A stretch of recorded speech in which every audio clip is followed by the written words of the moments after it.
Bueno, buenas tardes. Vamos a comenzar esta segunda parte de lo teórico, pero es muy cortita. O sea, no, son 4 clases básicamente, están quedando, así que pónganse así. 4 o 5 clases de teórico, después quedan 2 más de práctico. Lo que pasa es que vamos a adelantar un poquito algunos temas que no son tan largos para que los puedan tener más tiempo para hacer en el laboratorio y no estén corriéndola.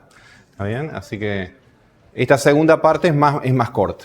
¿Está bien? Nos vamos a focalizar hoy, digamos, ya en variantes de lo que hemos estudiado hasta ahora, que son estructuras lineales, tipo listas, ¿no? Listas, pilas, colas, son distintas variantes de estructuras que tienen distintas políticas de ingreso-egreso de elementos, pero basadas en una noción de secuencia. Entonces acá vamos a empezar a hablar de colecciones, ¿está bien? Y una colección, digamos, muy utilizada es la noción de conjunto, ¿está bien? Y de hecho vamos a asociar, no hoy, pero sí ya a la clase que viene, la noción de conjunto con la noción de base de datos.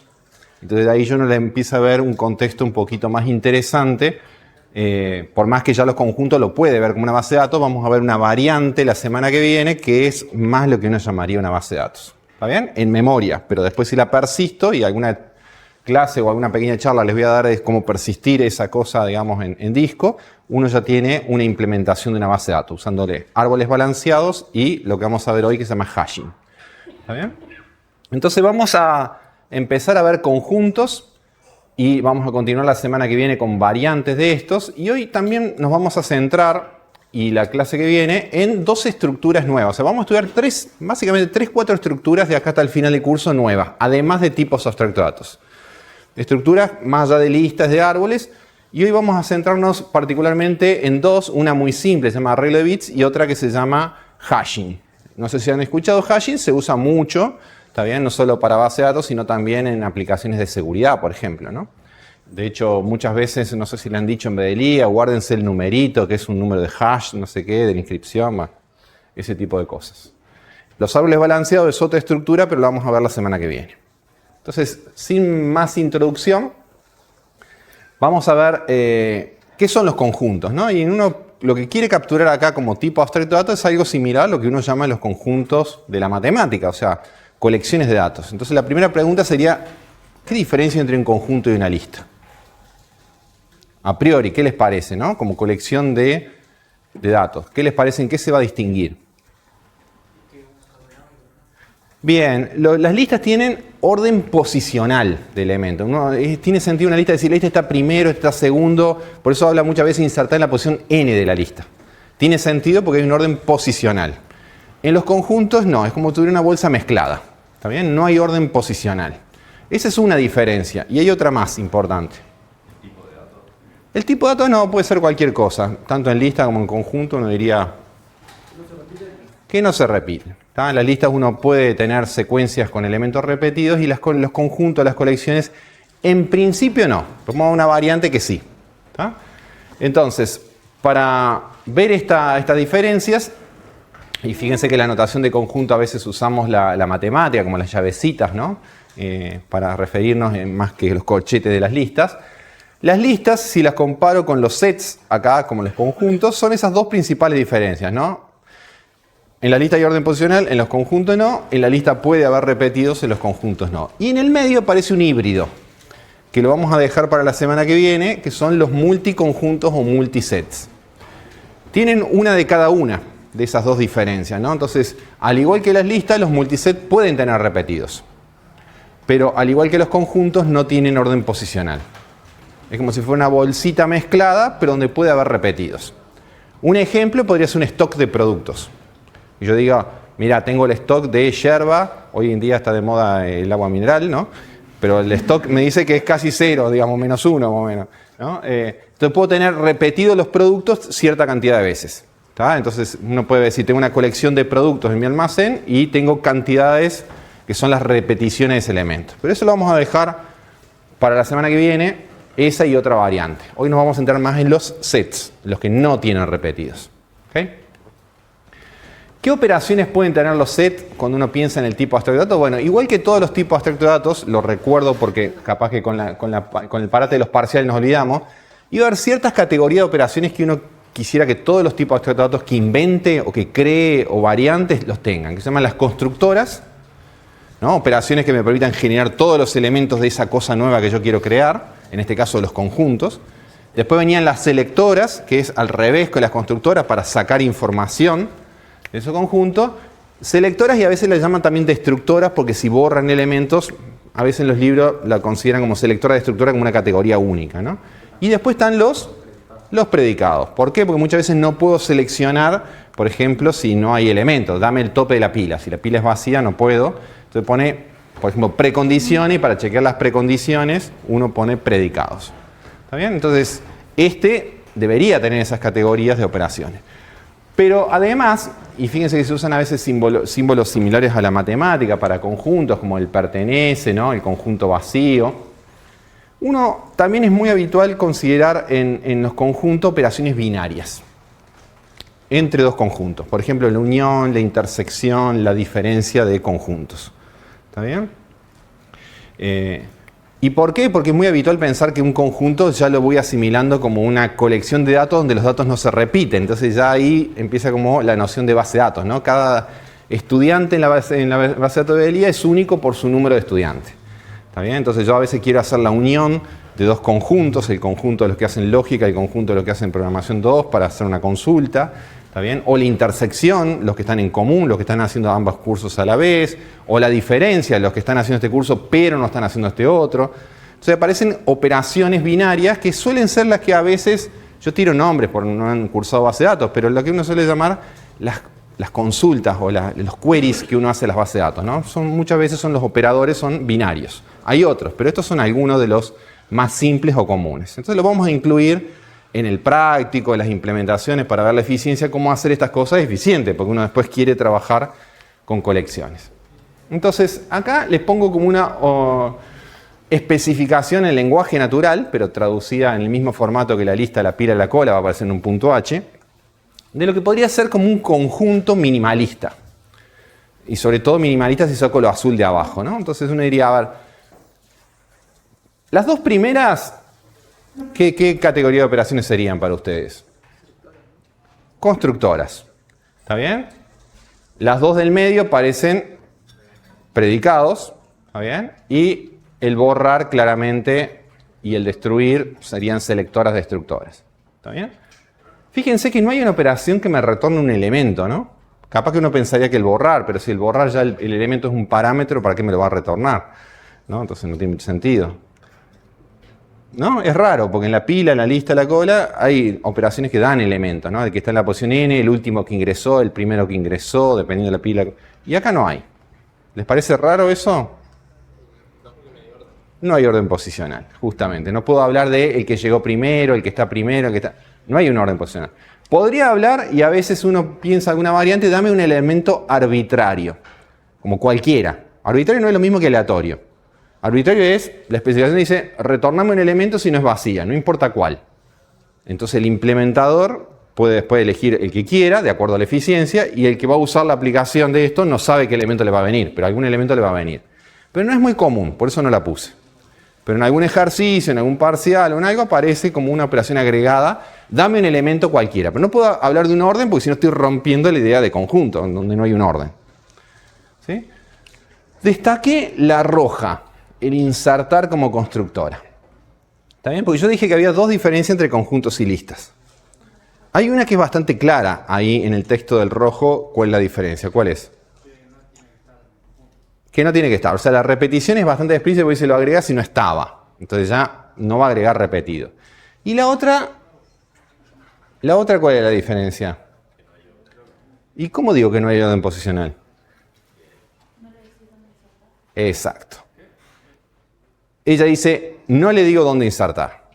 ¿Cómo uno, digamos, de alguna manera en una especificación dice que no hay restricción para algo, que no hay orden, o sea, que uno no puede asumir algo, no poniendo ninguna condición?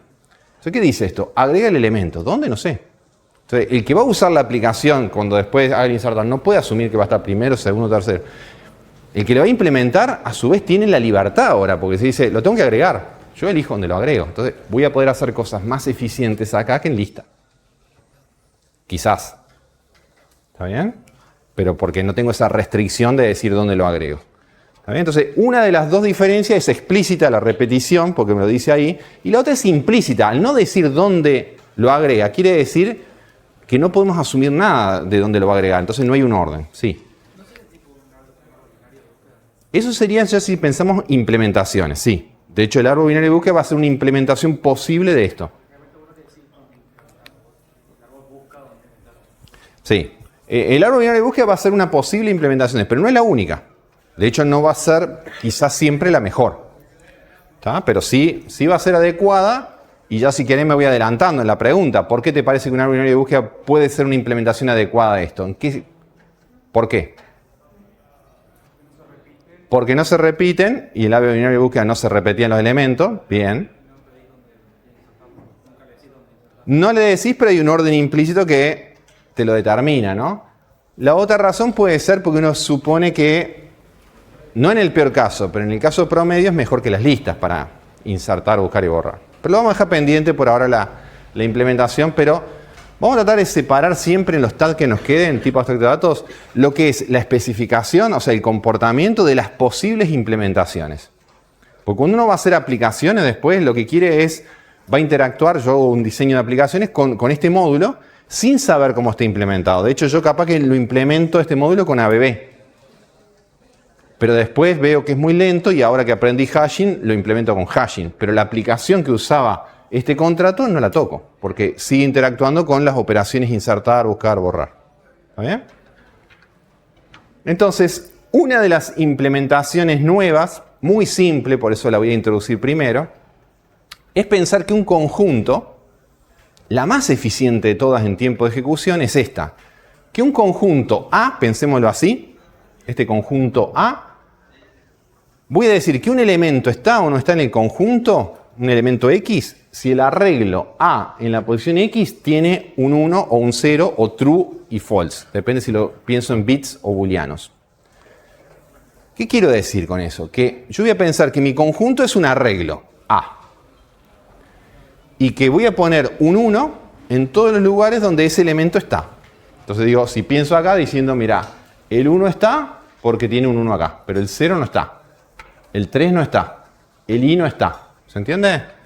El n sí está porque está prendido el bit de 1. Es como que prendo los bits o los true, si quieren pensarlo así, como booleanos, de los lugares donde está. ¿Ok? ¿Se entiende la idea? Bien, ¿les parece que esto tiene aplicación? Sí. Para implementar un conjunto de números reales, ¿me sirve? ¿Qué serían los elementos acá? Naturales. ¿Qué son los elementos? Los X, ¿no? Y los X, y yo estoy accediendo a un arreglo en una posición X. X no puede ser un real. No tengo arreglos indizados por reales. No puede ser un string arbitrario. Tiene que ser, me dijeron acá, un entero, un natural. De 0 a un n. Un subrango de los naturales. Entonces, esa es una restricción. Será muy eficiente, vamos a ver por qué, pero ya tiene esa restricción fuerte. Los elementos tienen que ser de 0 a un n o mapeables de 0 a un n. ¿Por qué digo? Porque puedo pensar días de la semana y pienso que el lunes es el 0 o el 1, el martes, ¿no?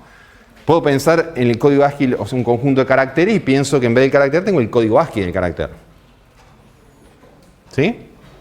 Pero parece muy de juguete, ¿no? Porque uno diría, pero no vas a poder tener string arbitrarios, reales arbitrarios, enteros arbitrarios, porque no te van a entrar. Y tenés que tener un arreglo infinito, o incluso no tenés índices reales o lo que sea para acceder ahí. Entonces, esa es una restricción. Si no, el dominio o los elementos del conjunto no lo puedo mapear en sus rangos naturales, esta no sirve. No la puedo usar siempre. Ahora, supongamos que sí, que la puedo usar. Veamos para qué me sirve y qué tan eficiente es. Bueno, operaciones que vimos recién es, por ejemplo, quiero insertar un elemento. ¿Qué haría acá? Sí. Dale. Busca si el lugar dentro de pertenece tiene un 0, si tiene un 0 lo cambias por un 1, y si tiene un 1 no le haces nada. Bien. ¿Qué quiere decir buscar? ¿Buscar es recorrer? No, voy a acceso directo. Esa es la gran ventaja. Digo, quiero insertar el elemento i. Voy a la regla en la posición I y si tiene un 0 le pongo un 1. Tiempo constante, orden 1, ¿no? Y si tenía un 1 dice, o le sobrescribo el 1, total, no pasa nada, o lo dejo igual. O sea que insertar podría ser orden 1. Borrar es lo mismo, pero al revés. Voy a esa posición, si tiene un 1 lo paso a 0. Y si un 0 lo dejo. Saber si un elemento está o no está, que es el pertenece, también. O sea que puedo insertar, buscar y borrar en orden 1. Más rápido que eso, no existe. No, podría ser. Ahora vamos a ver eso de sobreescribir con la siguiente pregunta. Porque había dos predicados, ¿no? Uno era el pertenece y el otro es saber si el conjunto es vacío. ¿Cómo sabría si este conjunto es vacío? Si todos son ceros. ¿Está? Entonces uno diría, recorro. ¿Cómo haría para hacer el predicado es vacío en orden 1?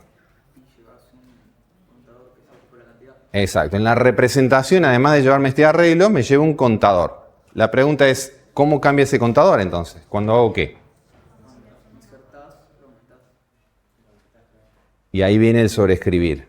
Cuando inserto dice, le aumentás 1 el contador. ¿Siempre? No. Si estaba en 0 y pasa 1, lo aumentás. Pero si estaba en 1 y sobreescribís el 1, no puede aumentar el contador porque no hay un elemento más. ¿Entiende? Entonces no está mal sobreescribir, pero ojo con el contador. Porque si no me va a quedar inconsistente la cantidad con los unos que hay en la regla. Lo mismo al borrar, ¿no? El borrar cuando pasa de 1 a 0 el contador decrece, pero si estaba en 0 no decrece porque no estoy borrando nada. Con ese, ¿ven? La representación del conjunto más ese atributo cantidad podría hacer que chequear si el conjunto es vacío también en orden 1. Y mantenerlo, al insertar el borrar, no le insume más que una constante, porque es una asignación, digamos, un sumar o restar. Entonces, esto no hay mejor que esto. O sea, una base de datos debería ser esto, ¿no? Insertar, buscar, borrar, todo en orden 1. Pero ahí uno dice las limitaciones, ¿no? O sea, yo quiero tener base de datos de personas que son string, qué sé yo, está, olvídate. ¿Está bien? O sea, no puedo con todo esto. Me voy a querer aproximar a esto, hoy mismo. Si no puedo siempre, ¿cómo me aproximo en los casos que realmente son útiles a esto? ¿Está bien? Pero tiene otra desventaja. ¿Cuál es la otra desventaja? Porque la ventaja es el tiempo de ejecución de esas operaciones, ¿no? La otra desventaja es que el tamaño, ¿no? Yo dije, tienes un subrango natural, pero capaz que ese n es muy grande.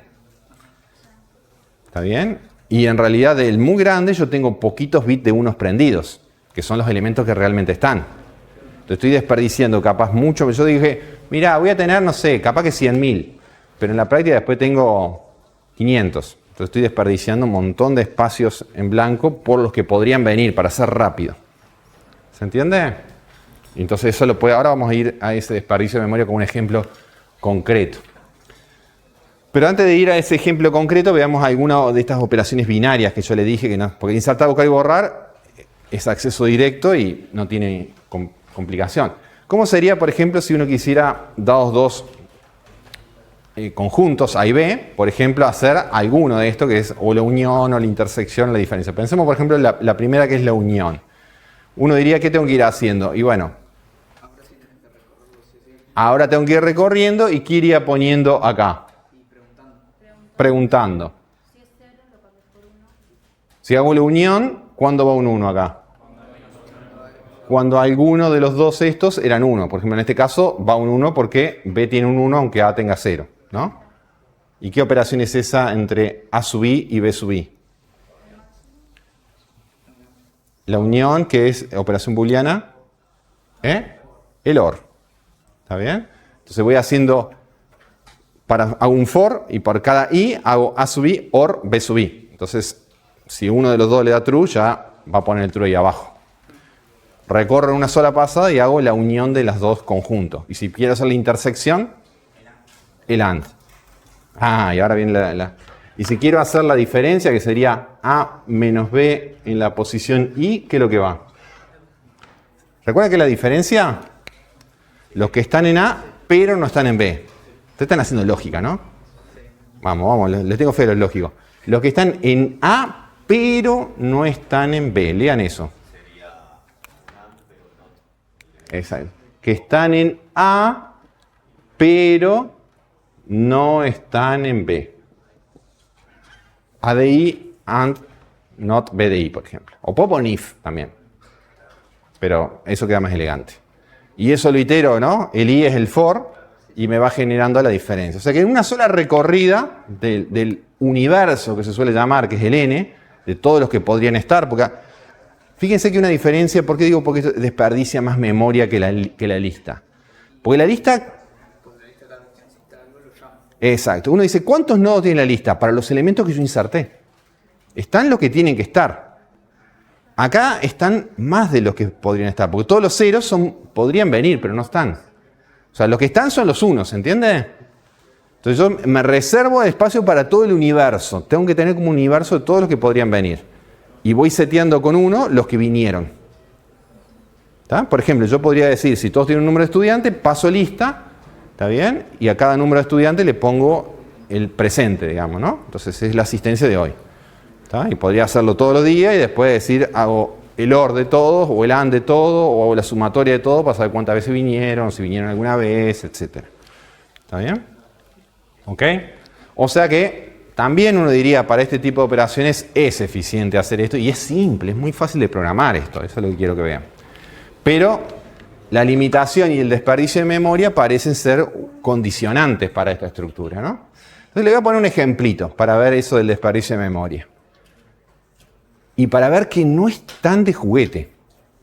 ¿Está bien? Entonces digo, en esta universidad, ¿no? Uno puede pensar que cada estudiante, uno diría, por más que tiene nombre, todo, tiene un número de estudiantes. Es un número. Y puedo pensar que ese número no es negativo, o sea que va de 0 a un máximo.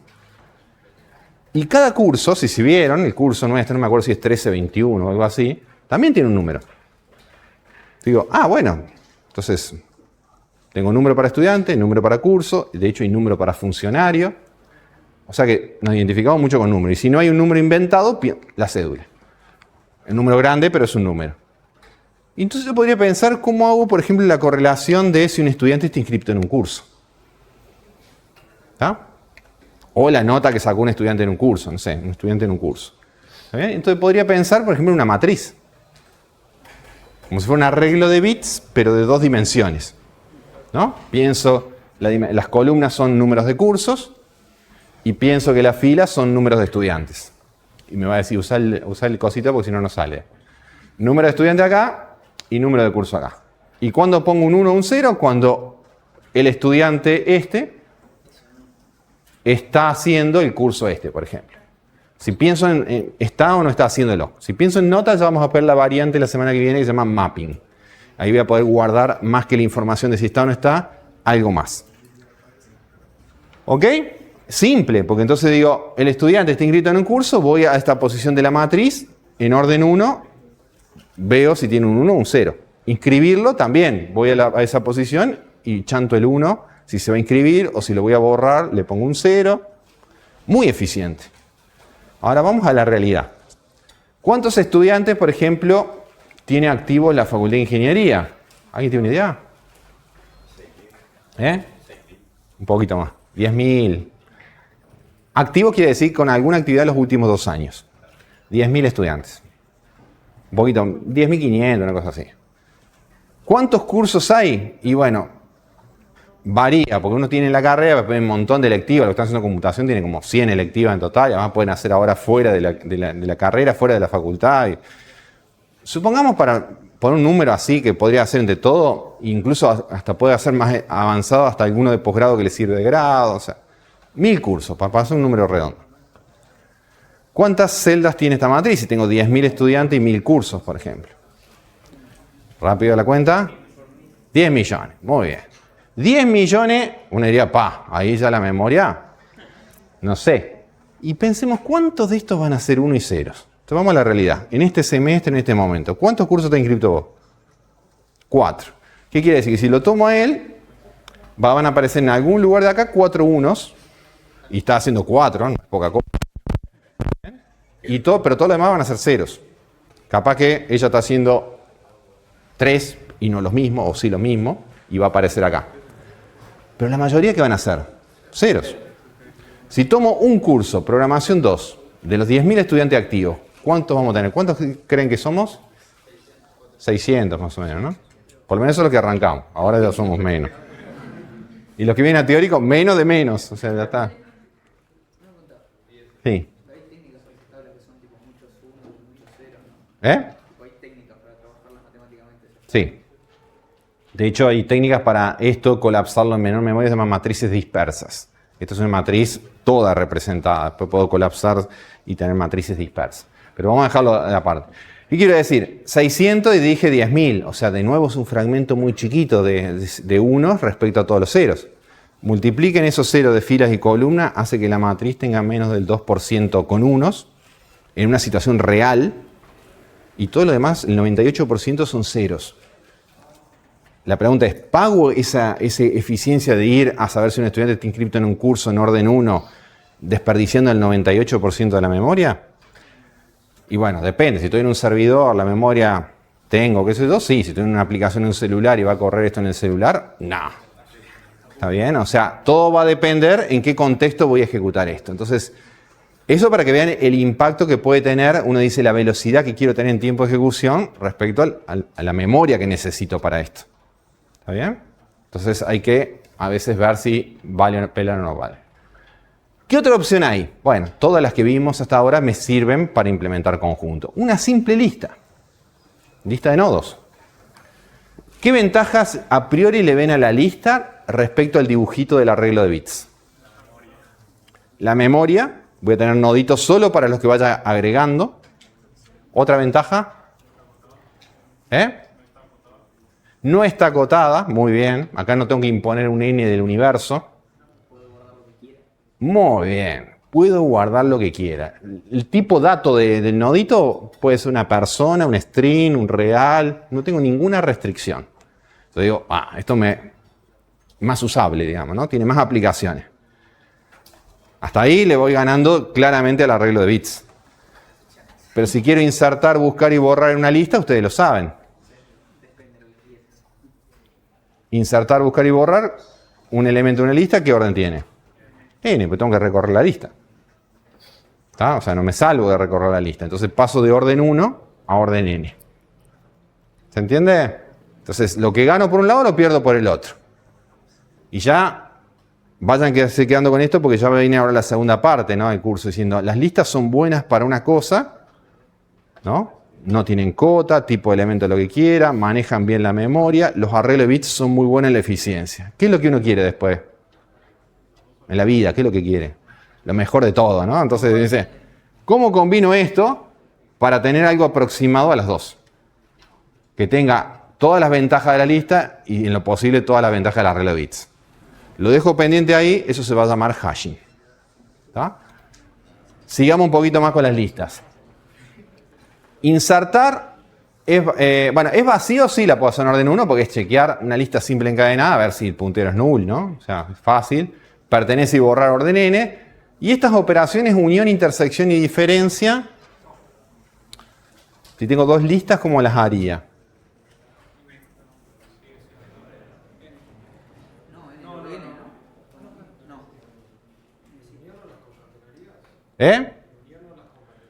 Bien, él dice, si tengo una unión, ¿no las puedo concatenar?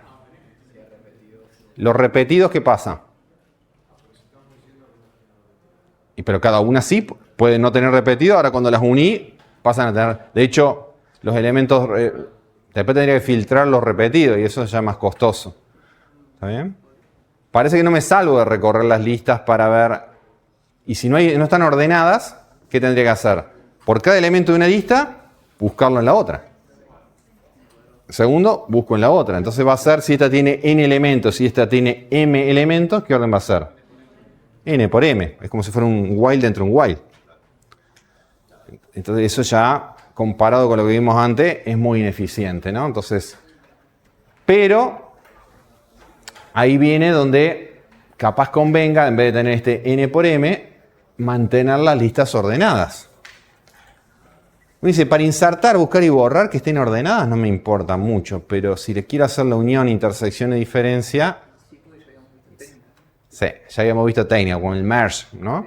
Que tenías dos listas ordenadas y tenías que hacer como la unión, si se quiere, de la lista ordenada, donde iba mirando cada elemento, ¿está bien?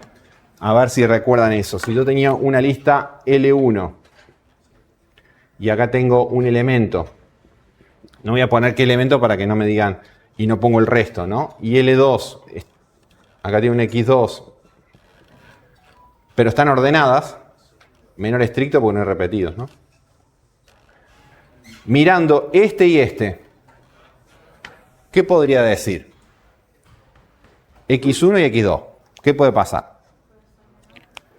Si X1 es menor que X2, ¿qué sabes en palabra?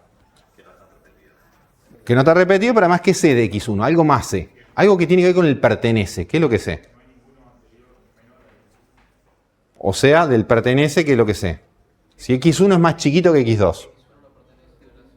Exacto, que X1 no pertenece a L2. Porque si es más chiquito que el primero, es más chiquito que todos. Entonces no está. Sin aplicarle el pertenece, ya sé que no pertenece. Eso es rápido. El más chiquito no puede pertenecer a la otra. ¿Está bien? Y lo sé sin aplicar la operación pertenece. Entonces, ahí voy ganando tiempo. Entonces, digo, el más chiquito, si voy a hacer una unión, lo agrego. Si voy a hacer una intersección, lo avanzo porque no me interesa hasta que llegue a algo igual. Voy avanzando así. Habíamos visto ya eso, por eso que no me voy a detener mucho en cosas que ya hemos visto. Eso me llevaba a orden n más m, porque recorría cada lista una sola vez, haciendo una unión, una intersección, una diferencia. Ejercicio que van a tener en el práctico, ¿no? Pero es la misma lógica de ir avanzando, siempre sabiendo que el más chiquito de ella no está en la otra. Esa es la vivada, digamos. Entonces, si tengo 1000 por 1000 es 1.000.000, 1000 más 1000 es 2000. O sea que ahí digo, mantener las listas ordenadas tiene una ventaja si quiero hacer operaciones binarias. Si no quiero hacer operaciones binarias, me da lo mismo. Si solo voy a hacer insertar, buscar y borrar, que son las básicas, alta, baja y consulta, y capaz que no hace falta que esté ordenada. ¿Ok? ¿Sí? ¿Vamos bien? ¿Podría usar algún arreglo con tope también? Y sí, también podría usar. Todo lo que vimos hasta ahora lo puedo usar si lo podía usar para una colección. ¿Está bien? Uno diría, a ver, ¿y qué te puede servir? Y bueno, suponete que yo tengo este arreglo y acá guardo para ver si entienden sobre todo la diferencia con el arreglo de bits. Porque después, visto, muchos estudiantes se confunden, después de haber visto el arreglo de bits que tenía los unos y ceros prendidos, se confunden con este. Y son cosas distintas. El arreglo con tope, si bien acá tengo un M, no tiene nada que ver con el universo. Acá pueden ser strings si quieren. Pero yo digo, a lo sumo, M strings. Pero el universo, lo que quieras. Reales, reales. Pero vas a tener a lo sumo M reales. Por eso es una cota, pero no de todo el universo, sino de cuántos quiero de ese universo. ¿Está? Y el tope me dice cuántos tenés en este momento. ¿Está? Entonces todos los que cargué, por ejemplo, están acá. Y supónganse que yo los mantengo ordenados para darle alguna utilidad un poquito a esto. ¿Está? Si lo mantuviera ordenado, el pertenece puede ser mejor acá que en la lista. ¿Por qué?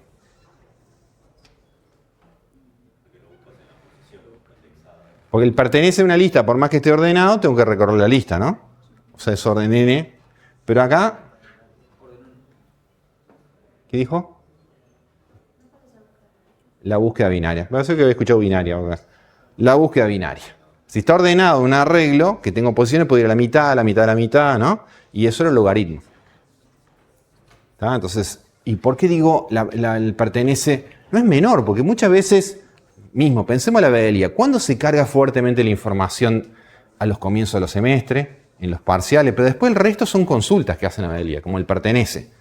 Entonces, que la inserción sea un poco más costosa, el borrado, que se hace en puntos aislados, capaz que no importa tanto como el pertenece, que van todos los días a pedir consultas, a ver si un estudiante está o no está. Entonces quiero agilizar eso. Entonces una simple implementación con esto, que me permita acceso directo a posiciones, puede hacer que el pertenece sea rápido. Entonces, para que vean que no hay una implementación que es mejor que otra siempre, porque si no, las otras no existirían. Hay contexto. Entonces ustedes ya están entrando en una etapa del curso que van a empezar a ser como analistas de estructuras, ¿no? Es decir, en este escenario te conviene tal cosa, ¿no? Y van a asesorar a alguien diciendo, podemos implementar una lista. Y si no funciona, y usé la especificación y esta implementación es muy lenta, no importa, porque si la aplicación está funcionando con esta especificación, te cambio la implementación, la aplicación sigue funcionando. O sea, se puede reparar o corregir o mejorar. ¿Está bien?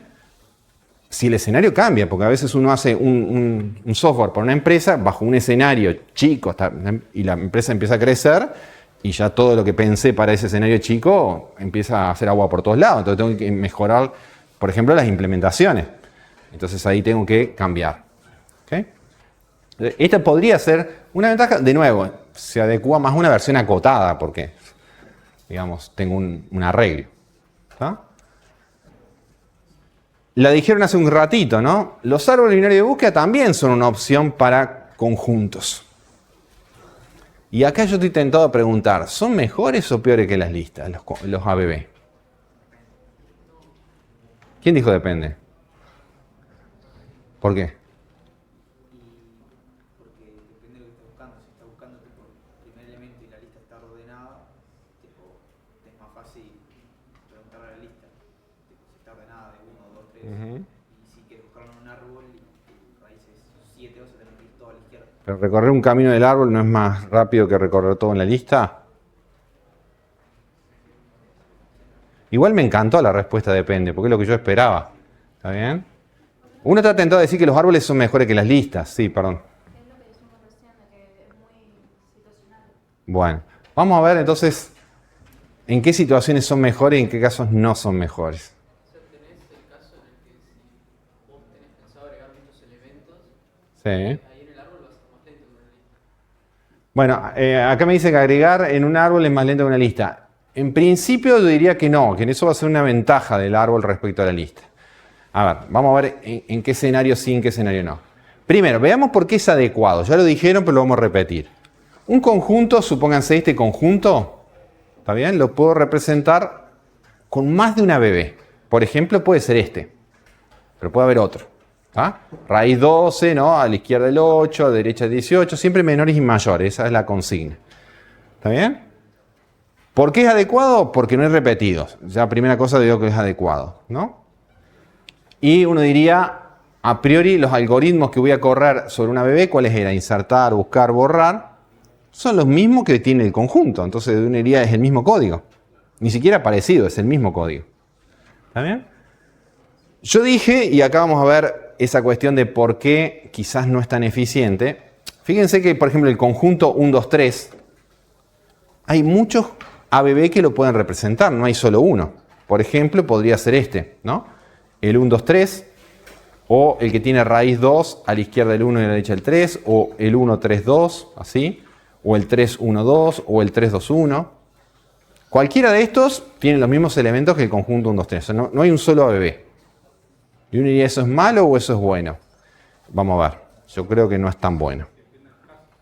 Sí, yo creo que no es tan bueno. ¿Cuál le gustaría? Uno diría, y me gustaría este, ¿no? ¿Por qué? Porque es el que va a tener que recorrer menos. Recuerden que cuando inserto, busco, borro, yo recorro un camino del árbol. ¿Qué me gustaría? Que ese camino sea lo más cortito posible. O sea, que mientras el árbol esté más balanceado, o sea, vamos a decir así, o sea, que tenga menos profundidad, es mejor, porque entonces va a recorrer menos pasos. Pero bueno, ¿de qué depende en qué árbol caiga de estos? Muy bien, del orden en que, una vez que ya escribí el algoritmo de insertar, depende del orden que lo cargue. Por si cargo primero el 1, después el 2 y después el 3, ¿cuál es el dibujito? El primero. El peor caso es que te vengan ordenados. El peor caso de una BB es que vos vas a cargar los datos en una base de datos, por eso a veces se hace aleatorizar la entrada, ¿está bien? Para que no tenga el sesgo de cargar toda la información. Por ejemplo, cargo a todos los estudiantes, todo ordenado en una BB, me queda una lista. ¿Está? Entonces hay que mezclarlos un poco antes de cargarlos para que más o menos en promedio me quede la altura logaritmo. Entonces depende del orden en que yo cargue los datos, va a ser el orden que va a salir esto que está acá. ¿Qué orden es este, por ejemplo? ¿Van? Este. Carga el 1, me dicen ahí. El 3. Y después el 2, ¿no? Porque es mayor y es menor. ¿Está bien? ¿De acuerdo? O sea que depende de eso. Bien. Acabo de decir... Perdón. Todavía no domino esto. Nada, me fui al diablo. Acá. Insertar, buscar y borrar es lo mismo que una BB. Entonces no vamos a ver el algoritmo porque ya lo vimos. ¿Está bien? Por más que el borrar era más complicado, porque cuando tenía un nodito y era un nodo vacío, tenía que buscar el mínimo del su árbol derecho o el máximo del izquierdo, pero ya lo vimos, o sea, ese algoritmo. También será complicado, pero es lo que vimos. Ahora, ¿qué pasa con las operaciones binarias? Unión, intersección o diferencia, ¿no? Si tengo dos ABB, ¿está bien? Y quiero hacer la unión o la intersección de dos árboles. ¿Cómo haría?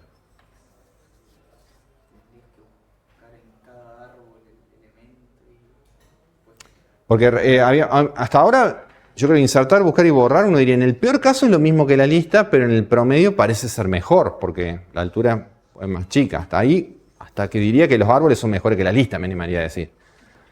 Veamos ahora. Si quiero hacer una unión, intersección de árbol, ¿cómo haría? Intersección, por ejemplo, ya que vimos la unión, ahora la intersección. ¿Cómo sé si tengo que cargar en este árbol un elemento dado estos dos árboles A y B? En la lista, ¿qué hacíamos? Mirábamos el primero y estábamos seguros de algo, ¿no? Si estaba ordenado, pues los árboles están ordenados. Pero mirando el primero, que decíamos, el más chiquito no está en todo el otro conjunto. Y eso era certeza absoluta. Ahora, ¿puedo hacer eso? Mirando, por ejemplo, las raíces de A y B, ¿puedo decir algo? No, ¿no? Y ese es el problema que tengo yo con esto. Oh, pero está loco, tiene vida propia, va para atrás y para adelante.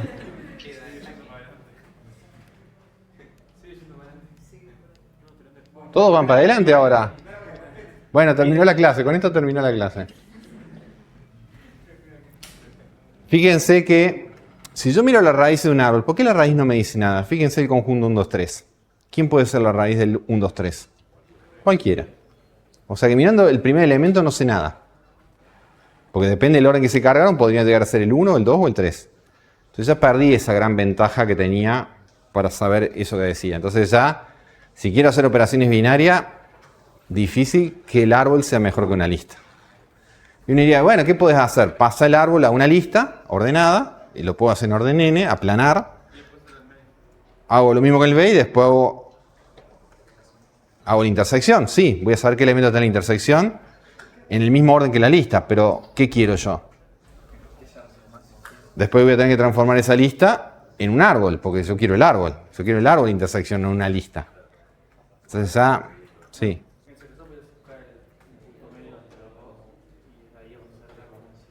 Punto medio. Sí. No entendí. El punto medio sí lo puedo encontrar, pero después ¿qué hago con eso para una intersección? Voy a hacer como una bipartición bien equitativa. Sí, pero pasa que ahí cada vez buscar el punto medio del medio te va a costar, no es orden 1. Entonces ahí vas a perder la eficiencia de un orden n. ¿Está bien? O sea, lo puedo hacer, pero ya es eso. Entonces, la respuesta de hace un rato, cuando dije, ¿los árboles son mejores que la lista? Ustedes dijeron, depende. Y claramente depende. En operaciones básicas, el árbol es mejor que una lista en el caso promedio y en el peor caso es igual. Pero en operaciones binarias es al revés. Entonces, no es que siempre le va a ganar un árbol binario de búsqueda a una lista ordenada. ¿Está? Entonces, depende para qué la quiero usar, si me conviene o no. ¿Está bien? Pensando en árboles, ¿qué son los mejores árboles? Y ya doy una mini introducción, pero esto va a continuar la clase que viene, porque voy a ir a hashing ahora. ¿Qué quisiera un árbol binario de búsqueda? Y uno quisiera que sea, a medida que lo va cargando, lo más perfecto posible. Este sería un árbol perfecto. Un árbol perfecto de altura 3 sería, bueno, decir, tengo todos estos nodos, ¿no? O sea, están todos cargados y no tengo ninguno. Entonces, uno diría, se distribuyen lo mejor posible. Si uno tiene un árbol perfecto de altura h, es fácil contar los nodos. Porque uno diría, ¿cuántos nodos? O sea, el n acá, ¿no? ¿Cuántos nodos tiene este árbol? Y uno diría, la raíz es 1, ¿no? Después la raíz tiene 2 hijos, 2 a la 1. Cada uno de estos, si están los 2, tiene 2 a la 2, o sea, 4, ¿no? Acá 4. Después que tiene 8. O sea que, si está todo perfecto hasta la altura h, es la sumatoria de los 2 a la i. ¿Está? Y la sumatoria de los 2 a la i hasta h es 2 a la h más 1 menos 1. ¿Ah? La pueden hacer en lógica, qué sé yo. O sea que la sumatoria de todo esto me dice, mira, n es lo mismo que esto. Pero si despejo el h de acá arriba, claramente ahí sí aplico logaritmo y me queda, entonces la altura es logaritmo en vasos de n, más menos constante, no importa, logaritmo en vasos de n. Entonces, si el árbol tiene este formato, lo que quiero mostrarles es que el camino más largo es logaritmo.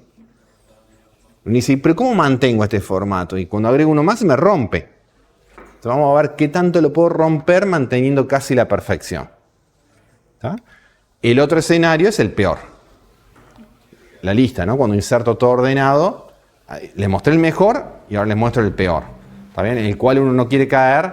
¿Está bien? Entonces, de lo que vamos a ver la clase que viene es cómo acercarme a esa perfección con algo que se llaman los árboles balanceados. Vamos a ver un tipo que se llama los árboles ABL. Los ABL que van a hacer lo mismo que una ABB. Va a tener una propiedad de orden, los menores de un lado y los mayores del otro, pero van a agregar una segunda propiedad. Una propiedad de la estructura, no de orden. Que para cada nodo del árbol, la altura del subárbol izquierdo y derecho pueden diferir a lo sumo en una unidad. O son iguales o más menos 1. No es la perfección, pero se acerca. Y vamos a ver que los algoritmos que van a tener que mantener eso, ¿quiénes son? El agregar y el borrar van a ser los responsables no solo de mantenerlo como ABB, como ya les costaba al insertar y al borrar hacerlo, sino ahora mantener esta segunda propiedad, que cada vez que inserte o borre, para cada nodo no me modifiques ese balanceo, la diferencia de alturas. ¿Por qué? Porque yo puedo demostrar, como acá, que si yo le doy más o menos el margen de 1 a cada altura de cada nodo, la altura sigue siendo logaritmo. Entonces ahí sí, en el peor caso, insertar, buscar y borrar va a ser logaritmo. Los algoritmos son un poquitito más complicados, poquitito. ¿Está bien? Por eso lo voy a dejar para la clase que viene. ¿Está bien? Y bueno, ese tipo de algoritmos balanceados, que lo vamos a ver la clase que viene, después si uno lo generaliza, en vez de tener dos binarios, le doy una amplitud, por ejemplo, 256, que es lo que puede entrar en un bloque de disco. ¿Está bien? Y para eso, a su vez, otro bloque de disco, capaz que en 3 niveles llego a guardar 1.000.000 de nodos. Y entonces capaz que los dos primeros nodos, capas, que son pocas, 400 nodos, que eso lo tengo en memoria. Y lo otro que es más pesado lo tengo en disco. Entonces para acceder en un camino de ese árbol tengo 3, 4 nodos. 3, 4 accesos, 2 en memoria y a lo sumo 1 o 2 en disco, accedo a un dato en 1.000.000 de datos. Eso es una base de datos. ¿Está? Pero vamos a arrancar con los binarios simples primero, que lo dejo para la clase bien.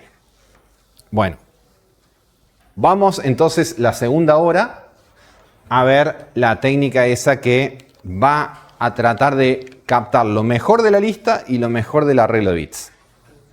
¿Está bien? Tratando de ver cómo genero algo que se llama hashing. ¿Está? Entonces vamos a focalizarnos fuertemente en estas 3 operaciones para explicar, porque las otras se pueden ir agregando: insertar, borrar y pertenece. Altas, bajas y consulta. ¿Está? Entonces lo que vimos hasta ahora como opciones son las más simples. Tener una lista, pero para insertar, buscar y borrar n comparaciones, orden n. Una ABB, ¿está bien? En promedio logaritmo, pero peor caso igual que la lista, orden n. ¿Está bien? Y la otra que vimos, en el otro extremo de mejor, el arreglo de bits, donde prendía los unos y los ceros. Por ejemplo, digo, si S de 0 es true, entonces 0 está en el conjunto S. Si me da false, no está, ¿no? Esa tiene la ventaja que tiene orden 1 para todo eso, pero con las restricciones. Recordemos las restricciones entonces de esta implementación. ¿Cuáles eran? La memoria, el acotado y me está faltando la más importante. No puedo guardar. El tipo de los elementos tiene que ser un subrango de los naturales. ¿Tá? No puede ser string arbitrario, reales arbitrarios, enteros arbitrarios. Por otro lado, tiene la eficiencia de todo eso lo hace en orden 1. ¿Tá? Las listas, a su vez, elemento de lo que vos quieras. ¿Está bien? La memoria la manejo proporcional a lo que se va a cargar y no a lo que podría venir. Pero soy media lento para insertar, buscar y borrar. ¿Qué quiero? Combinar las dos. ¿Qué quiere decir combinar las dos? Tipo de elemento, lo que sea. Porque si una base de datos, quiero poder cargar lo que sea. Se va a aparecer entonces la lista. ¿Está bien? En principio no acotado. O dame una cota y sé flexible. Vamos a ver cómo es eso. Dame una cota y sé flexible. O sea, estimame la base de datos y va a empezar la primera estructura donde yo voy a tener que empezar a aproximarme con cosas probabilísticas. Decime el tamaño de tu base de datos, después la ajustamos, pero decime para que yo la cree y si después va creciendo yo te la voy ajustando, vamos a ver cómo. Pero va a haber una medida de estimación. ¿Está bien? ¿Y la eficiencia que quiero? Y bueno, acércate al orden 1 para insertar, buscar y borrar, pero no en el peor caso, en el promedio. Entonces vamos a ver de qué depende que yo en promedio pueda insertar, buscar y borrar en orden 1. Entonces ahí tengo casi lo mejor de los dos lados, ¿no? Tipo elemento. Y en la memoria, un balance. A ver, hagamos un uso de la memoria lo más cercano a la lista, pero tampoco voy a poder conseguir toda la lista. Algo voy a tener que desperdiciar. ¿Está? Bueno, empecemos a ver eso. Entonces, en vez de tener... ¿En qué consiste la técnica de hash? Bueno, voy a tener un array. ¿No? Como si fuera el arreglo de bits, voy a tener un array. ¿Voy a tener acceso directo? Sí. Pero no por elemento. ¿Está? Es como que voy a tener, de alguna manera, un arreglo que lo voy a llamar la tabla de hash o buckets o lo que quieras llamar. Y voy a tener una función, llamémosla h, la función de hash, que a cada elemento, se suele decir elemento, clave elemento, le va a asignar una posición de ese arreglo. Antes cada elemento iba a un único lugar, ¿no? Decía, el día lunes va a la posición 1 porque no había dos que colisionaran. Acá voy a pensar que cada elemento le va a tocar una posición de este. Entonces, para dar un ejemplo, aunque no sea eficiente para visualizar, supónganse que yo quiero guardar strings. ¿Tá? Y mi función de hash va a decir, todos los que empiezan con A, toma la primera letra de la palabra, le asigna la misma posición. Todos los que empiezan con B, otra. C, otra, ¿no? Entonces, cuando yo voy a insertar, digo, te toca A, andate al lugar, te toca B. Después me parece que no es eficiente eso, pero para tener una idea clara de que puede haber dos nombres distintos con A, y la función de hash le dice, ustedes dos vayan juntos. Los clasifica, ¿no? Los clasifica. Después vamos a ver que esa forma de clasificar, que es tan simple, que es la primera letra, es muy eficiente. Pero es fácil de visualizar que, ¿está bien? ¿Qué quiere decir que los clasifica y que pueden colisionar? Ala y Alejandro les va a tocar el mismo lugar. Se llama una colisión. Porque son dos elementos distintos, no es que está repetido. Ala y Alejandro son dos elementos distintos. Pero la función de hash dice, ustedes van juntos. Es como que, voy a borrar un poquito acá. ¿Puedo escribir acá? ¿Se ve? Es como que lo que estoy haciendo es que, pensemos así, ¿no? El conjunto o el universo, yo lo voy a como a particionar en pedacitos. ¿Ah? Y voy a tener una función de hash que a cada elemento, cada string posible, supónganse, le va a decir, ustedes, todos los que empiecen con A vienen acá, cada vez que se inserta uno con A viene acá, ¿no? Todos los que empiezan con B, con C, con Z, ¿está bien? Y lo particiono, si pienso en la letra, 26 letras, ¿está bien? Después vamos a ver que me conviene tener muchas más. Pero para que se hagan una idea, que voy a tener entonces una estrategia de resolución de colisiones. ¿Qué pasa cuando inserto dos palabras que empiezan con la misma letra que les toca el mismo lugar? ¿Qué hago? ¿Cómo el arreglo los mete a los dos? ¿Ah? Vamos a ver qué es lo que puede hacer. Hay más de una solución. Primera condición, a ver si en poco tiempo logro que entiendan la idea. Todavía no está la idea. Me dice, ¿y esto qué es? Bueno, vamos a ver. Esta función de hash, primera de esta función, tiene que ser rápida. Si no, no voy a llegar al orden 1 para mí. Entonces, tiene que depender solamente de la clave, no puede hacer cuentas complicadas. Una condición. Fácil de computar, rápida, y debe minimizar las colisiones. Ya ahí se puso complicada. ¿Qué quiere decir debe minimizar las colisiones? Que cuando yo voy agregando elementos, piensen así, uno diría, minimizar las colisiones que la probabilidad que le toque cualquiera de estos lugares sea el mismo a cualquier string. Y ya veo que mi función esa que toma la primera letra no es. ¿Por qué? Y alcanza porque miren la lista de contactos que tienen ustedes en el celular, ¿no? No son la misma cantidad de contactos de una letra que de otra, ¿no? Hay letras mucho más repetidas, la W seguramente tendrán un contacto con suerte, ¿está bien? Pero hay otras, ¿no?, que tienen muchos más. La distribución es diferente. Entonces, tomar solo la primera letra puede hacer que sea muy poco equitativo, digamos. Que la distribución no sea uniforme, se suele decir en probabilidad. Entonces, vamos a ver cómo hago para minimizar las condiciones. ¿Está? ¿Por qué? Y vamos a ver, porque después cuando voy a buscar un elemento dentro de esa colisión, ¿cómo lo encuentro rápido? Esa es un poco la idea. Entonces, condiciones. Por ahora condiciones. Ya vamos a llegar al mapita de eso. Bien. Una posible función de hash. Supónganse que yo le digo que las claves son de dos tipos en general, ¿no? Con los elementos. Son o números o strings. En una base de datos, en un banco, lo que sea, siempre números o strings. ¿Ah? Entonces pensemos por ahora que son números. ¿Ah? Y supónganse que todos los números son igualmente probables. O sea, la probabilidad que yo vaya a insertar cualquier número de un elemento, no acotado, ¿no? Puede ser cualquier entero, es la misma. Entonces yo podría decir, si tengo una tabla de tamaño m, yo estimo que voy a tener m elementos en mi conjunto, entonces mi simple función de hash lo que va a hacer es, al número que te venga, hacerle módulo m, ¿no? El porcentaje es en C++. ¿Qué hace eso? Se queda con el resto de la división entera al dividirlo por m. O sea, me va a dar un número entre 0 y m-1. Me da 0 si es división exacta, ¿no? O el resto.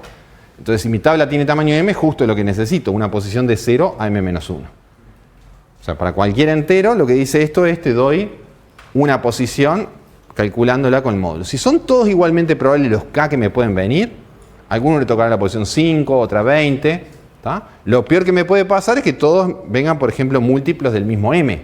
Entonces ahí sí van a todos colisionar porque todo le va a tocar, le va a decir anda a la posición 5 o a la posición 5 o a la posición 5. Bueno, ahí tengo un problema. ¿Por qué? Porque quiero que minimice colisiones. Dice, ¿por qué? Vamos a ver por qué quiero minimizar colisiones. Pero se entiende que esto podría ser una función de hash simplemente para enteros. ¿Qué podría tener en el caso de que sean caracteres? Y bueno, yo recién dije el código ASCII del primer carácter, pero eso puede ser muy poco equitativo porque la distribución no es uniforme, ¿no? Entonces, ¿qué puedo tomar? Y toma todos los caracteres, no te quedes con el primero. Sumar el código ASCII de todos los caracteres de la palabra, entonces ahí ya se empiezan a equiparar, ¿no? La A con la B, entonces ya Ala y Alejandro son distintos. ¿Está bien? ¿Se entiende? Y hay funciones de hash, hay libros enteros escritos de funciones de hash. ¿Por qué? Porque incluso depende del idioma. La frecuencia de ocurrencia de letras en palabras español e inglés son distintas.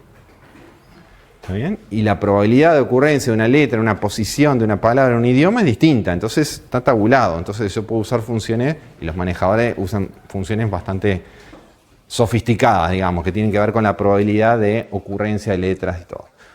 ¿Está?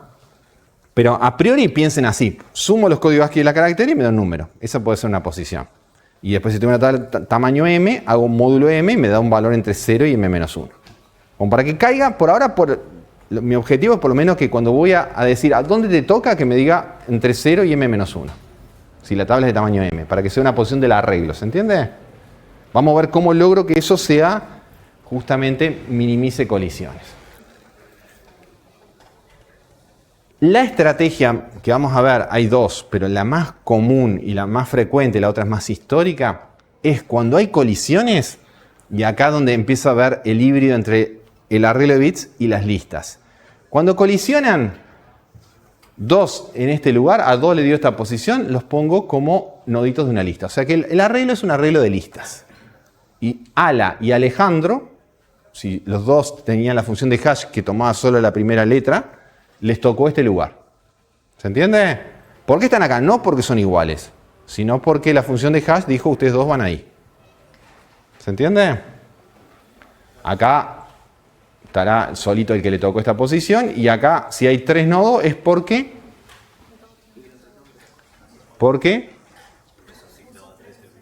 a 3 elementos distintos la función de hash le asignó el mismo lugar. ¿Ok? A ver si vamos ahora entendiendo.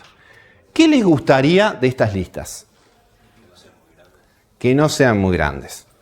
¿Por qué? Porque yo después cuando voy a buscar un elemento, ¿qué le voy a aplicar? La función de hash diciendo si estás, por ejemplo, acá.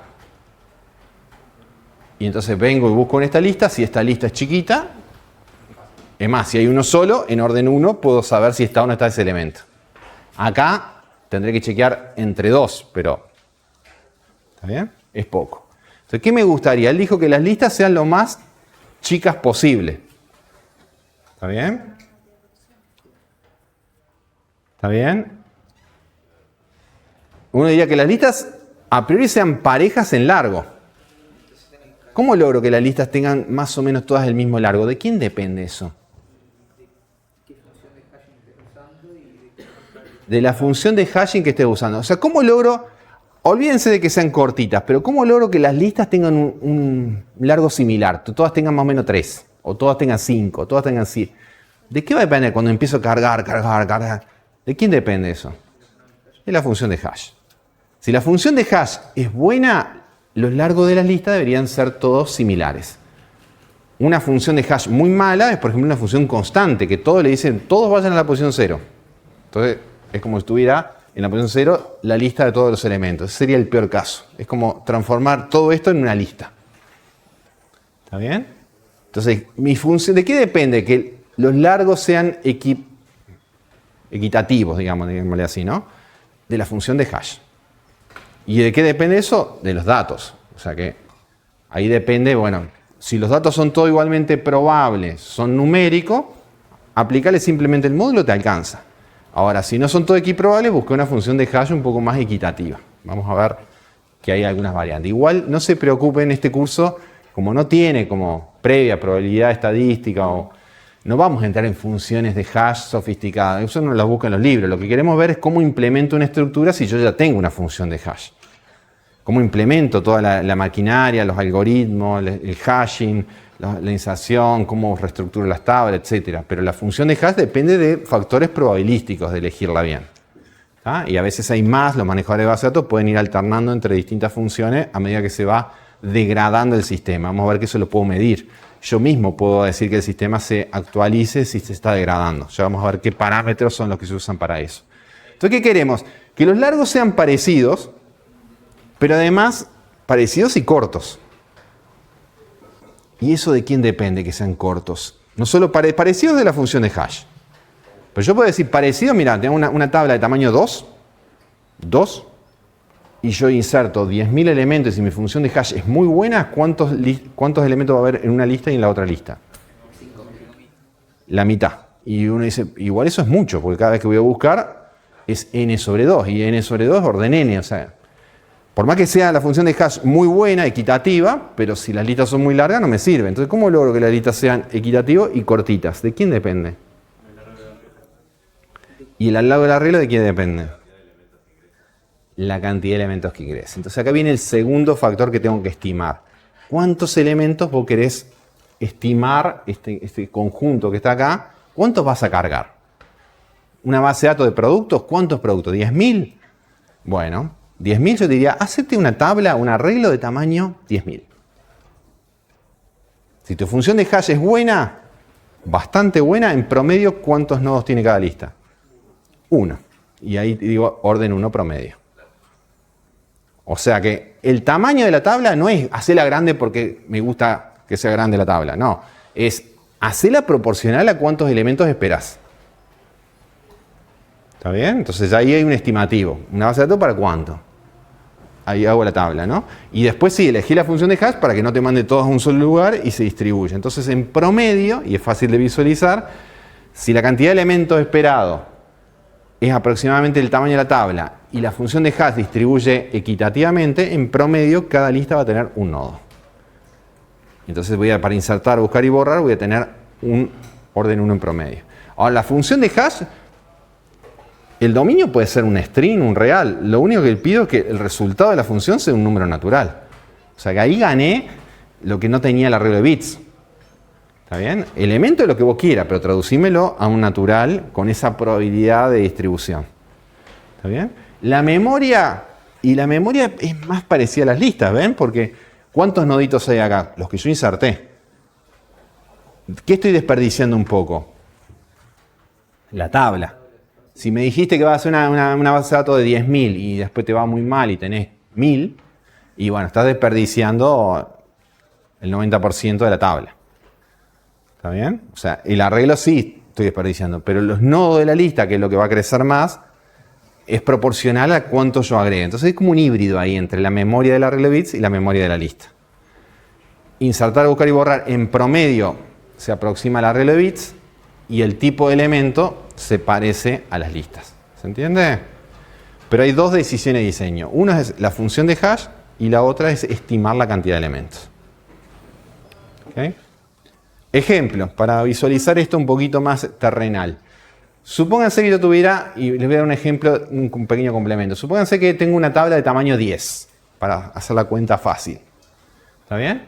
Y mi función de hash, dado un entero, me da un entero. Entonces, y supónganse que son todos igualmente probables, entonces mi función de hash simplemente hace, al número que me venga, le hace módulo m. O sea, me va a dar un valor entre 0 y 10.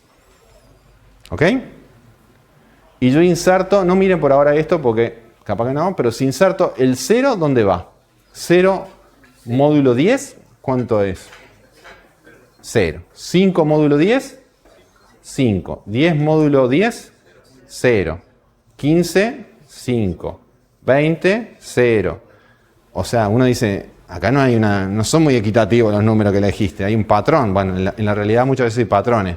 Y ese patrón, ese tamaño de tabla hace que vayan todos o al 0 o al 5. Y ahí esas dos listas empiezan a crecer, ¿no? Todo el resto de la tabla vacía y esas dos crecen. ¿Está? Y uno dice, y pasa que hay un sesgo. Ahí no me digas que hay mucha probabilidad uniforme porque lo veo claramente al sesgo. En la realidad uno puede decir, no, fíjate que van a ser todos igualmente probables, pero hay algo que a veces compensa un poco. ¿Cuál es el que compensa un poco? Elegir el tamaño de la tabla un número primo. Entonces, si yo elijo el tamaño de la tabla 13, por ejemplo, es más difícil que haya múltiplos del mismo primo, porque los primos son raros. ¿Está? Ya sabemos que los primos de todos son raros. ¿Está? Pero en particular los números primos son más raros. ¿Está bien? Por ejemplo, inserto 3 módulo 13, bueno, o mismo, pensemos los mismos números que estaban acá, ya que estaba antes de poner esos, ¿no? 0 módulo 13 va a ir 0, ¿no? 5, 5. 10 módulo 13, 10. 15 módulo 13, 2, porque es la diferencia, ¿no? Ya vieron que los 4 primeros cayeron en lugares distintos. ¿Sí? 20 módulo 13, 7, 25. 12, es más difícil. ¿Tá? Pero todos cayeron en números distintos. ¿Tá? Entonces, acá les muestro un ejemplito. Si el m fuera 13 y cargara todos estos valores, ¿dónde irían acá cargados? ¿No? Por ejemplo, el 3 módulo 13 viene acá. Bueno, el 3 debería estar acá. Acá, sí. ¿Está bien? El 0 va acá. El 7 módulo 13 va a la posición 7, ¿no? El 16 módulo 13 va a la posición 3. Cociente 1, resto 3, ¿no? Entonces se va cargando. Estas son las listitas como se van cargando. Entonces, a la medida que uno ve los largos de la lista, es que ve de alguna manera si esto va funcionando bien o no, si se va degradando o no. ¿Y lo puedo ir mirando? Sí, lo puedo ir mirando, porque el n, que es el contador de cantidad de elementos, lo puedo calcular, es un atributo de la representación, cuántos elementos cargué, el tamaño de la tabla también lo tengo. Entonces, el factor n sobre b es lo que puedo ir mirando. Se suele llamar el factor de carga. Hay otra estrategia, pero no la vamos a ver acá, que es hashing cerrado. ¿Y por qué no? Porque pasó de moda. ¿Está bien? Se usaba, en serio, se usaba mucho, en vez de hacer la dispersión como listas, la hacía dentro del mismo array. Entonces las colisiones es como que segmento, pero cada vez encontrar lugares libres. O sea, por ejemplo, digo que todos los que colisionan los voy poniendo consecutivos, ¿no? Pero entonces después si, por ejemplo, cargo uno acá y estos ya están ocupados, para seguir con la colisión de este me tengo que saltear todo este bloque y venir acá. ¿Por qué se usaba más esto? Porque la memoria dinámica no era tan común, o de uso tan frecuente, o tan accesible, digamos, ¿no? Hoy en día uno usa más la memoria dinámica y minimiza más las colisiones que la tabla cerrada. Lo comento porque en los libros está, pero el que más se usa es la otra. Hay un valor que es justamente para la eficiencia, que es el factor de carga, que es el cociente entre la cantidad de elementos que yo cargué, esa bolsita, ¿no? Yo voy insertando, ese es el n, y el m es el tamaño de la tabla, el que yo estimé. ¿Tá? Entonces, si el m y el m son parecidos, ese factor de carga aproximadamente es 1. ¿Tá? Si yo estimé bien. Ahora, si el factor de carga empieza a ser 2, 3, 4, ¿qué quiere decir? Que el n empieza a aumentar y mi tabla se queda chica. Entonces uno dice, en promedio, por más que mi función de hash sea perfecta, las listas están creciendo. Entonces ahí es cuando uno dice, cuando el n, el factor de carga es muy grande, tengo que hacer algo. ¿Qué harían? Si podés, aumentás m. Aumento el m. Me hago una tabla más grande, paso todos los elementos. Ahora vamos a ver cómo hacer eso en código. ¿Está bien? Y arranco. ¿no? Típicamente la base de datos de los bancos, entre las 3 de la mañana cortan 1 hora, reestructuran los archivos de índice de acceso a la base de datos, las tablas, etc. Y la reponen, cuando arranca de nuevo, está todo mejorado. Ponele. ¿Sí? ¿Podrías también tipo modificar el hash si no puedes ampliar M? Sí. La otra es ir estudiando el comportamiento de la función de hash e ir cambiando la función de hash. ¿Está bien? Cuando no está funcionando. Hoy en día los manejadores de base de datos tienen funciones de hash media genéricas ahí, pero las puedes ir alternando. ¿Está? Lo más simple a veces es corregirlo haciendo crecer el tamaño de la tabla. No, sí, yo pregunto si en el caso que no puedas. Sí. Las dos son variables que vos podés ajustar, ¿no? La función de hash y el tamaño de la tabla. ¿Está? Bueno, esto es lo que le decía. Si el factor de carga es aproximadamente igual a 1, quiere decir que en promedio tengo un nodo en cada lista y por eso uno habla de orden 1 promedio para insertar, buscar y borrar.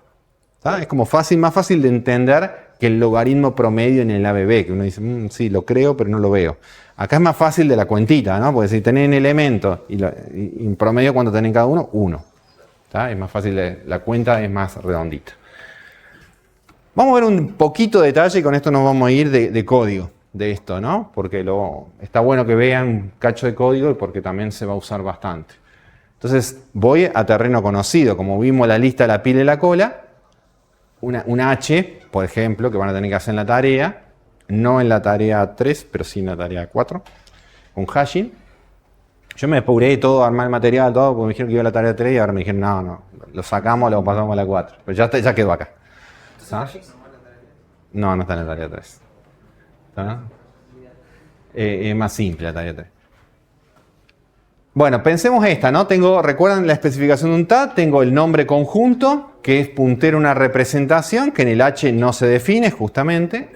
Y pensemos que tengo estas operaciones, ¿no? Un crear conjunto, insertar conjunto, eliminar, pertenece, es vacío, destruir. Fíjense que acá, cuando creo el conjunto, le pongo una cota. ¿Está? Y fíjense lo que dice, devuelve el conjunto vacío para una cantidad estimada cota. No es una cota estricta, no quiere decir que no puedo insertar si no supera la cota. Es como un indicador de, mira, van a venir como cota, vos fíjate qué haces. Si te vienen más, te dejo insertar. ¿Está bien? Pero es como una directiva para justamente pensar en las implementaciones que traten de ajustar pensando que va a ser cota el máximo. No es lo mismo que yo digo, pila de tamaño 100 y 101 no van. Cota estricta. Este es como un estimado, por eso se habla de cantidad estimada cota, en rojo. ¿Está bien? Bueno, las otras son lo que dijimos, insertar, agrega si no estaba, en caso contrario no tiene efecto, eliminar, elimina si está, en caso contrario no tiene efecto, pertenece, devuelve true si está, es vacío. Es esto lo que queremos implementar, pero usando hashing. Entonces digo, una representación de una posible implementación de hash podría ser más o menos esta estructura. Uno diría, bueno, acá pondría la función de hash que voy a usar. Supóngase que es un hash de entero, entonces podría ser que mi función hash dado un entero hace la identidad. Si son todos enteros igualmente probables, hace return i. ¿Está? Si son todos igualmente probables, si no, podría usar otra función de hash. ¿Y ahí no le llama la atención algo? SI. Claro, y ¿cómo el I, un entero, y el tamaño de la tabla dónde está? Porque ¿cómo sabe que va a caer dentro de la tabla? Y cuando hago la función de hash acá, no lo sé, porque la tabla no la tengo todavía. Entonces hay dos formas de trabajar con esto. Una es que la función de hash sea independiente del tamaño de la tabla, como acá. Y si quiero tener un tamaño de la tabla, bueno, agregarle un segundo parámetro acá, que va a ser el tamaño de la tabla. Entonces, por ejemplo, acá haces return i módulo de ese tamaño. Entonces ahí te da un valor en TC. Yo lo que voy a hacer acá es la alternativa de decir, hago la función de hash pura, me da un entero, y cuando la vaya a aplicar y conozca la tabla, ahí hago el módulo. ¿Está? Pero las dos opciones son válidas. Pero si quiero hacer el módulo de arriba, tengo que pasarle el tamaño de la tabla como parámetro. ¿Está? Entonces fijémonos cómo es esta opción de acá. Bueno, me defino, este dibujito es el que quiero, ¿no? Esta es la tabla de hash, dijimos. Cuando digo, la representación que tiene una tabla, que es un arreglo, por eso el asterisco negro. ¿De qué? De punteros a nodos. Por eso el asterisco rojo. O sea, por eso tiene dos asteriscos, ¿no? El asterisco negro me dice es un arreglo de algo. Y el rojo me dice el algo son punteros a nodos. ¿Tá? Ese nodo hash tiene, en este caso, el dato y un siguiente. ¿Tá? O sea, ese es el dibujito que está acá. ¿Qué más tengo? La cantidad. O sea, a medida que voy insertando para decir este n total que yo decía es la cantidad. Y la cota es, bueno, justamente lo que me permite decir el tamaño de la tabla. Sí. Sí. El asterisco este negro que pinté acá, o sea, tabla asterisco, pensá que es este arreglo. Cuando yo defino un arreglo, lo defino como puntero, ¿no? Porque el new lo voy a hacer en el crear. ¿Tá? Ahora, como el tipo de los elementos de este arreglo, si fuera entero, sería tabla asterisco int. Si fuera un arreglo de enteros. Ahora, mi arreglo va a ser de punteros a nodos. Porque es un arreglo, este es el arreglo de listas. Entonces, por eso viene el segundo, como tipo de elemento, en vez de poner entero, pongo nodo hash asterisco. Ahí viene el segundo asterisco. ¿Tá? El asterisco negro me dice, ¿es un arreglo de qué? De punteros. El segundo asterisco. ¿Ok? Sí. Si tuvieras más fuerte. Si tuvieras un type de, Sí. no necesitarías el segundo. No, podría tener typedef y poner el segundo. Acá no usé typedef para nada y por eso los hago. Pero lo señalé con colores distintos para que vean que uno es el arreglo y el otro es el tipo de elementos del arreglo. Bueno, fíjense, entonces mi representación, lo que va a manejar, mi nodo representación es esto, ¿no? Un puntero a y tiene tres campos. Tabla, cantidad y cota. Las operaciones lo que van a tener que ir actualizando esa representación. Por ejemplo, el crear conjunto, ¿qué hacía? Recibía este tamaño estimado y me va a dar un conjunto. Entonces, ¿qué es lo que hace? Bueno, new representación. Y dice la tabla, asigno un arreglo, new de nodo hash asterisco, de tamaño cota, que es el parámetro de acá. Ahora sí sé el tamaño de la tabla. Inicializo todo ese arreglo en null. O sea, las listas son todas vacías al comienzo. Cantidad la pongo en 0 y cota en el parámetro que me vino acá. Y retorno C. O sea, el conjunto que tiene el arreglo este con todos punteros nulos, cantidad en 0 y cota en el parámetro. O sea, eso sería mi conjunto vacío. ¿Se entiende? El insertar, ¿qué va a hacer? La cantidad la va a aumentar en 1 si no estaba. ¿Qué más? La cota no se va a cambiar. Le va a aplicar el hash para saber dónde lo va a insertar, ¿no? Para eso tenemos la función de hash. Aplicar la función de hash, a ver qué lugar va a esa listita y si no está, lo agrega en la listita. ¿Dónde lo puede agregar en la lista? Y por ejemplo, al principio, total no hay orden posicional, así que lo más fácil es agregarlo al comienzo, no nos vamos a complicar. Bueno, veamos eso que está acá.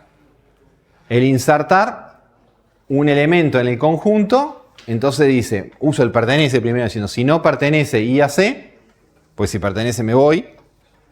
¿Qué es lo que hago? Bueno, hago este nuevo nodito verde. Supónganse que la posición que le toca es esta. Entonces hago new nodo hash, cargo el dato y lo inserto al comienzo de esta lista.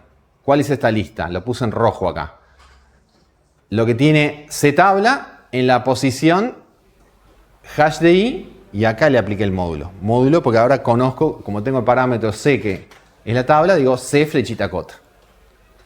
Entonces todo lo que está en rojo, lo que dice en este arreglo, en esta posición. Es este puntero que sale acá. ¿Se entiende? O sea, el hash es eso rojo. Lo que marqué acá, ¿no? El arreglo ctabla en esta posición. ¿Cuál es la posición?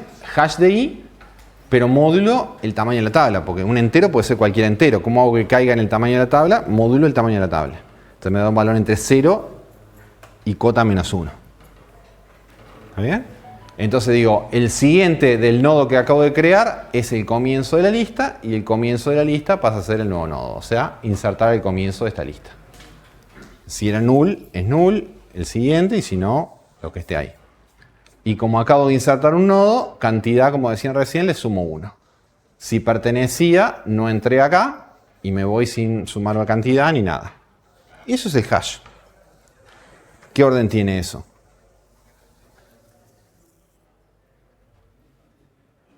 Es difícil, ¿no? Saquen el pertenece que estoy chequeando acá. Si no ven esto de acá. ¿Qué orden tiene todo este código acá? Orden 1, no hay ningún while, ninguna recursión, son asignaciones, o sea, todo orden 1. Uno dice, la duda que me queda es el pertenece.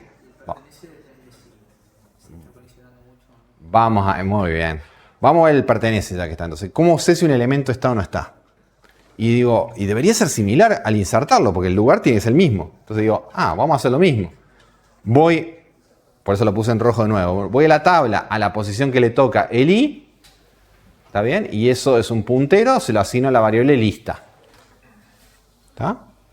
Y ahora, ¿qué hago? Recorro esa listita a ver si está. Porque no puede estar en otro lado. Si está, está ahí. Entonces digo, mientras la lista no sea null y... ¿Qué dice ahí? ¿Cato? Sí. Bueno, cato. Lista dato sea distinto de i, avanzo la lista.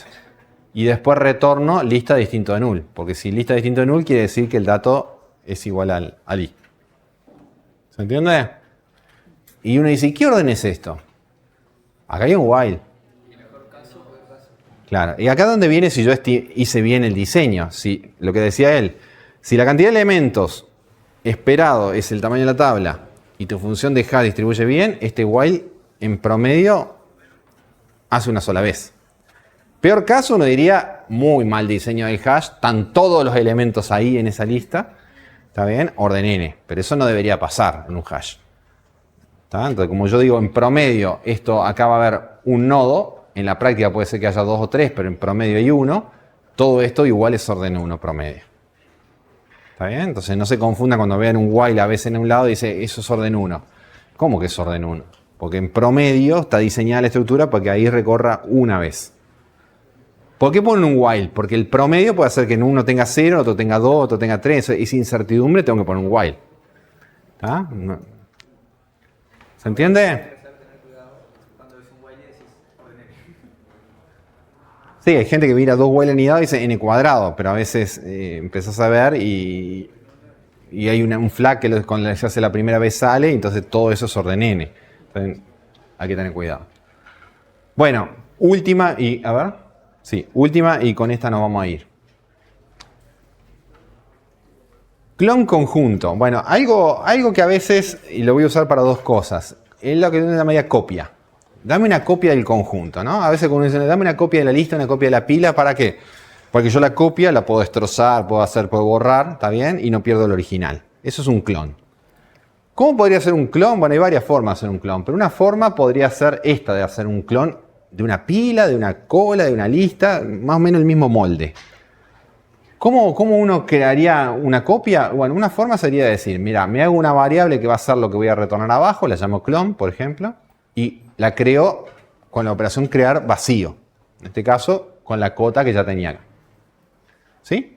En el caso de esta implementación, como es un arreglo, una tabla, recorro la tabla de 0 a cota menos 1. ¿Está bien?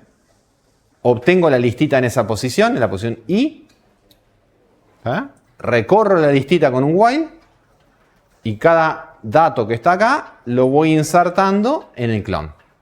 ¿Usando qué? El insertar conjunto. ¿Está bien?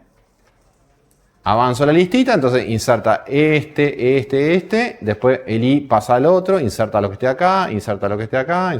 Cuando termina de insertar todo, retorna el clon, ya está. No borro nada, no modifico el conjunto C, porque eso sería destructivo, sería una mala política para hacer un clon, y me generó un conjunto, se llama clon, que sí tiene los mismos elementos. ¿Por qué es necesario? ¿Copias? No entendí la pregunta. ¿Por qué no es necesario o por qué es necesario? ¿Hacer copias? Y por muchas veces vos querés borrar, querés buscar algo y como no tenés la estructura, querés, no sé, hacer algo pero no en el original. Entonces, en la base de datos de Elia no digan nada, pero nosotros no hacemos copia en la unidad de enseñanza y sacamos cosas, a veces borramos cosas, pero es una copia para que no se toque el original. Queremos sacar estadística, a veces la única forma de sacar cosas es borrando para que nos quede filtrar lo que queremos y poder hacerlo. ¿Está bien? Entonces lo hacemos siempre en un clon para no tocar los datos originales, porque si no Elia no nos deja. ¿Está? Para hacer consultas de... cosas que no están programadas en la base de datos. Entonces nos copiamos la base de datos, la destrozamos y sacamos lo que queremos. ¿Está bien? Bueno, a ver, y con esta pregunta o con esta respuesta de ustedes nos vamos a ir. Este clon tiene esa función, hacerme una copia de tal cosa. Pero yo le digo, en una empresa lo que puede pasar es que yo estime 1000. Mi cuota es 1000, pienso que voy a arrancar mi negocio, no sé qué, y me va bárbaro. ¿Está bien? A los pocos meses, 10.000. Entonces empiezo a ver mis listas, crecen. ¿Cómo lo puedo estimar? Fácil. El atributo cantidad y el atributo tabla, la relación es 10, por ejemplo. Ya dejó de ser 1, pasó a ser 10. ¿Me sirve esto? ¿Para algo? ¿Para tomar una decisión? ¿Para mejorar algo? Para hacer la copia Me hago una copia. y agrandar, o sea, hacer un nuevo conjunto con 10.000 Sí. que necesites y va a ser. Sí. ¿Y este te sirve más o menos? Hay algo que cambiaría ahí yo. ¿Qué cambiarías vos?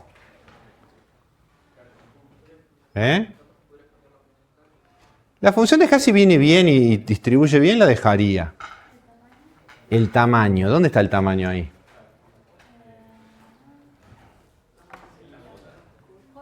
En cota. Cuando me creé acá el clon, bueno, se cansó acá. Cuando me creé el clon, lo hice del mismo tamaño que C. Yo podría decir, lo hago de tamaño C por 2. Entonces, ¿y quién se va a encargar de distribuir los elementos en una tabla de tamaño el doble? El insertar conjunto, que lo haga él. Entonces, cuando yo me hago una copia, puede ser una copia pero con una tabla más grande, entonces se distribuye. Entonces, si la lista está muy larga, al insertarse una tabla más grande, le va a tocar posiciones distintas porque el módulo va a ser distinto, por ejemplo, ahora. Entonces, todas las listas van a decrecer. Entonces, esta misma, pero sin respetar la misma cota, haciendo que cota por un valor, ¿está bien? Puede ser que eso me mejore justamente la distribución de elementos. Entonces, esta la puedo usar para reestructurar la tabla, se suele llamar. ¿Está bien? ¿Sirve ahí multiplicar esa cuota por el valor de la n sobre la m? Sí, puedo tomar algo así. Hay gente que, como les dije, usa el tamaño primo, número primo. Entonces, los números primos están tabulados. O sea, hay tablas que, ¿no? Suponete dice el primer primo, como fue un arreglo con todos los primos cargados hasta cierto valor. Entonces yo digo, mira, mi tamaño va a ser 10.000. Entonces trato de buscar un primo cercano a 10.000. Y cuando lo multiplico por 2, voy a esa tabla y lo multiplico por 2 y busco un primo cercano a ese valor. ¿Está bien? Entonces tomo eso que es un search en la tabla de primos. ¿Está bien? Del valor por 2 y me da un aproximado para que sea rápido. Entonces ya tengo una tabla. Entonces esta misma que sirve para copiar algo idéntico me sirve para reestructurar una tabla si yo agrando la cota. ¿Un control? Sí.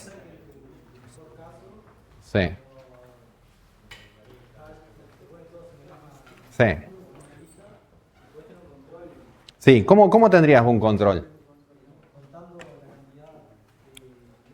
Exacto. La forma de saber si está bien o mal la función de hash es si las listas están muy desparejas.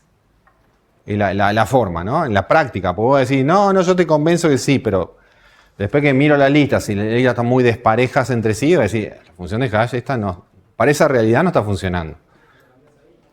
Ahora, si son todas parejas y todas largas, uno diría, la función de hash no es la culpable. El culpable es la cantidad esperada de elementos. Si todas, ¿no?, tienen 10 nodos, y todos tienen 10 nodos, la función de hash no es la culpable. El tema es que la tabla es muy chiquita para esa dimensión. Ahí sí reestructura la tabla. ¿Está bien? Y entonces cuando vos detectás que las listas son desparejas, y eso también lo podés hacer una inspección entre las 2 y las 3 de la mañana, ¿no?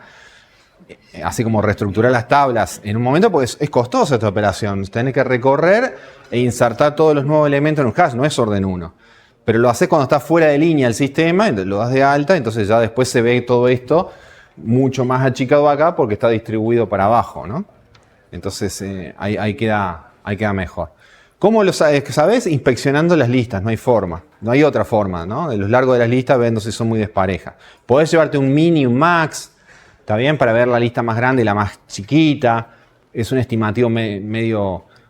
Podés llevarte una media y después tenés que buscar... El tema es qué otra función de hash provees para ese dominio.